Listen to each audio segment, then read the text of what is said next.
เป้าบีออกพอเวลามาบีมันลงเองเนาะบีมันลงเองเนี่ยมันมันจะแตกเลยมั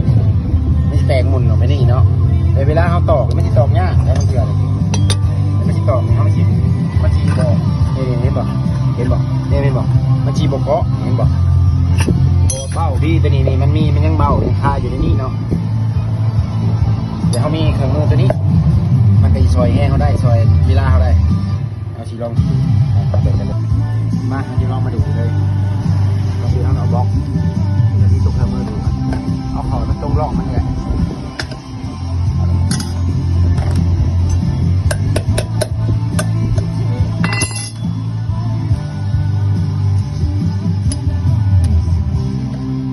บ้านเขามันหลักเป็นมันบริมาตรฐานมัน